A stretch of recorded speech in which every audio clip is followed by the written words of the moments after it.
ललन जी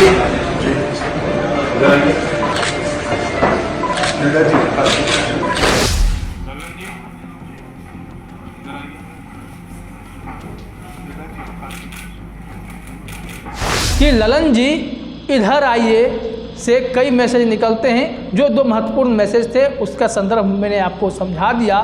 तो अब देखना यह होगा कि समय के साथ फैसले क्या होते हैं। जुलाई दूर नहीं है, आरसीपी सिंह के लिए रास्ते बंद हो रखे हैं, ललन सिंह के लिए दरवाजे खुलते जा रहे हैं और उपेंद्र कुशवाहा की किस्मत एक बार फिर से खुलने वाली है।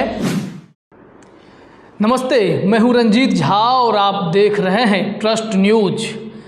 एक डायलॉग बहुत चर्चा में है, प्रधानमंत्री ने कल कहा था, तब से ही ये चीज़ें सुर्खियों में आ गई हैं। अखबारों से लेकर के डिजिटल मीडिया में हर जगह इस बात की चर्चा हो रही है, ललन जी इधर आइए।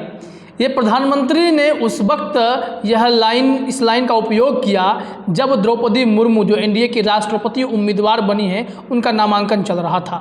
ललन सिंह दूर खड़े थे, उन्हें खोज करके नरेंद्र मोदी अपने पास बुलाते हैं और आगे वाली पंक्ति में बिठा लेते हैं।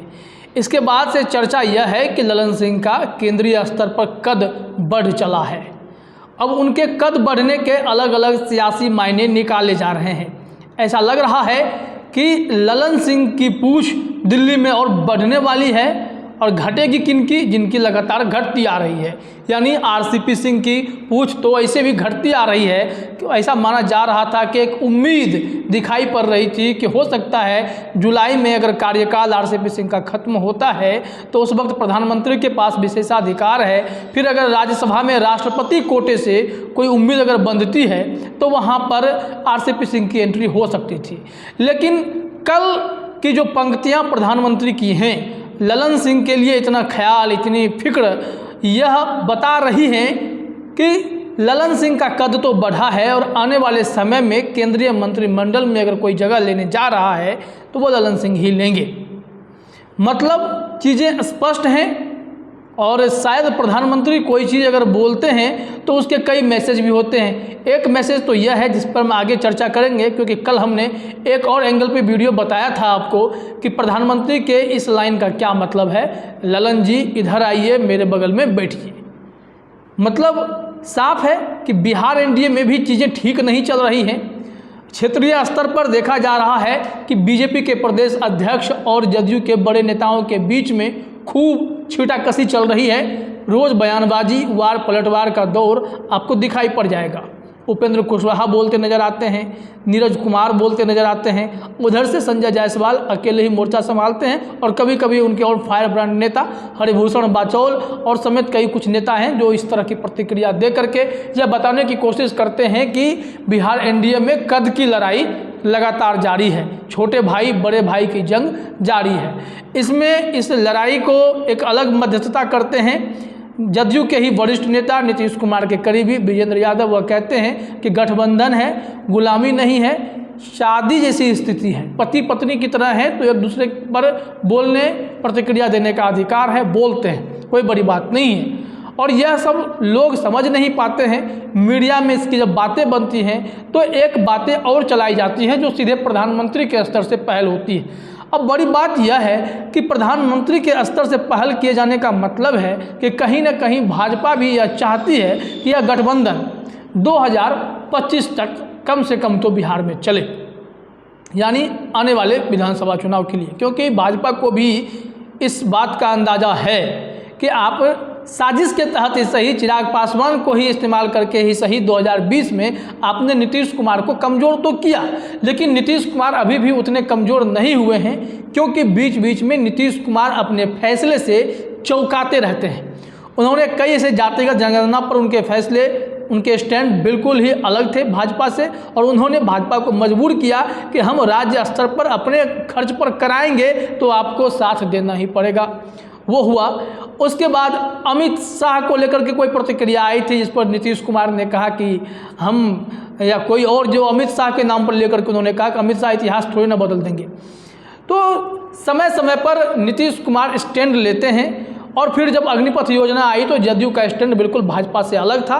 वह अग्निवीर अभ्यर्थियों के साथ खड़े हो गए कि नहीं, इस योजना पर सरकार को पुनर्विचार करना चाहिए। और यहीं पर भाजपा ने खुलकर आरोप लगाया कि प्रशासन सही से काम नहीं कर रहा था, नीतीश कुमार के नेतृत्व में प्रशासन ने कोई काम नहीं किया, ऐसा आरोप था, जिस पर पलटवार भी हुआ। जनसंख्या नियंत्रण का मुद्दा आया तो नीरज कुमार को मुख्यमंत्री ने कहा कि आप जा करके इस भ्रम को दूर कीजिए। तो उन्होंने भाजपा से अलग स्टैंड लेकर के एक मैसेज देने की कोशिश की कि आप हमें भले ही कमज़ोर कर दिए हैं, लेकिन अभी भी मेरे पास फैसले लेने का अधिकार है, अपना हक, अपना विचार रखने का अधिकार है। जदयू की ओर से यह स्टैंड हुआ था।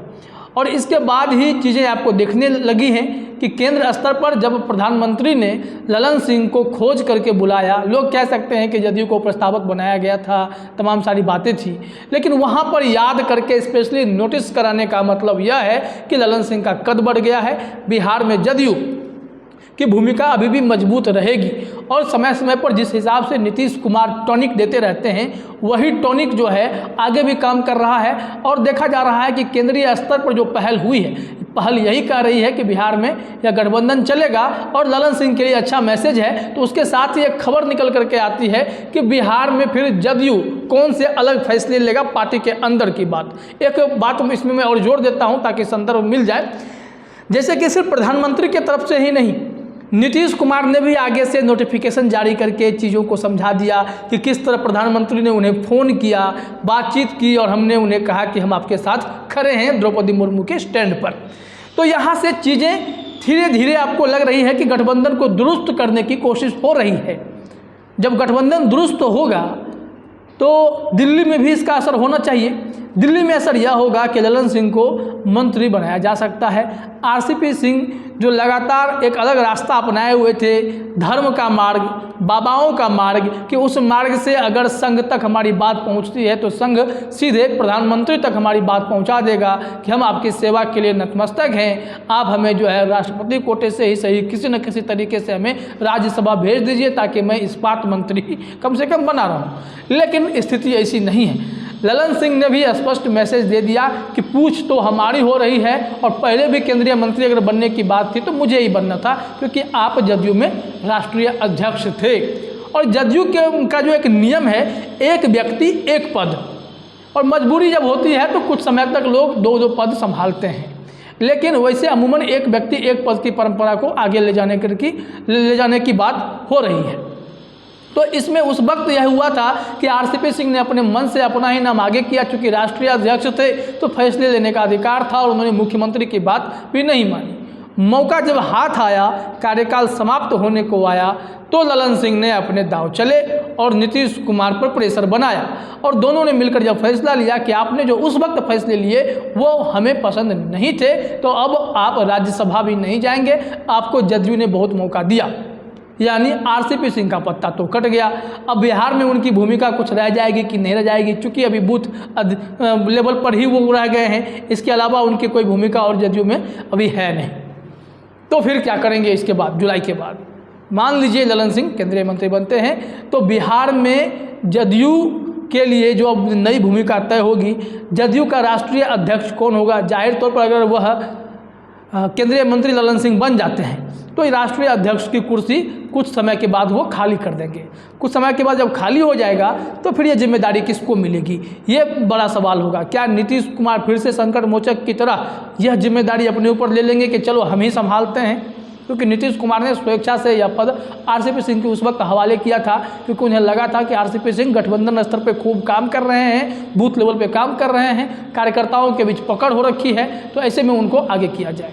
लेकिन बाद में पता चला कि आरसीपी सिंह के ऊपर आरोप लगने लगे कि शायद कि वित्तीय गड़बड़ियाँ हो रही हैं, पार्टी में उसका कोई हिसाब नहीं मिल रहा है। ललन सिंह ने उनके कमेटियों को, जैसे ही राष्ट्रीय अध्यक्ष बनते हैं, तमाम कमेटियों को ख़त्म कर दिया, तमाम प्रकोष्ठ को ख़त्म कर दिया, तो अलग तरीके से चीज़ों को करने की कोशिश की गई।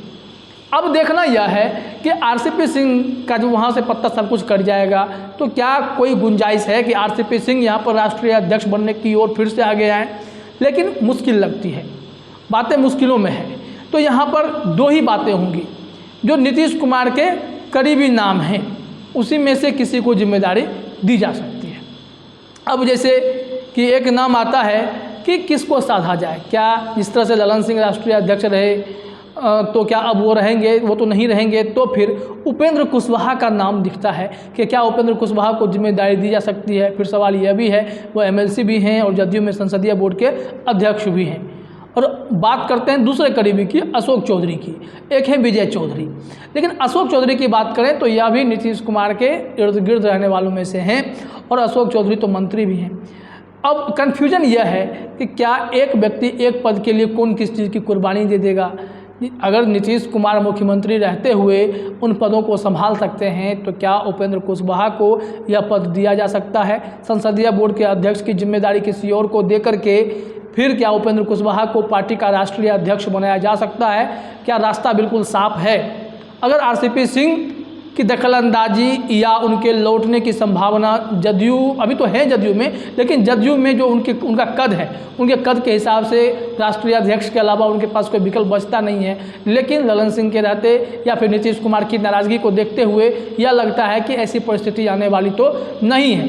तो इस परिस्थिति में उपेंद्र कुशवाहा का ही नाम आगे लगता है, क्योंकि अशोक चौधरी ऑलरेडी मंत्री बने हुए हैं, तो ऐसे में उनका नाम तो नहीं, लेकिन इनका नाम लग सकता है उपेंद्र कुशवाहा का। तो माना यह जा रहा है कि अगर राष्ट्रीय अध्यक्ष का चुनाव करना पड़ेगा ललन सिंह के केंद्रीय मंत्री बनने के बाद, जैसा कि केंद्र में सुगबुगाहट है।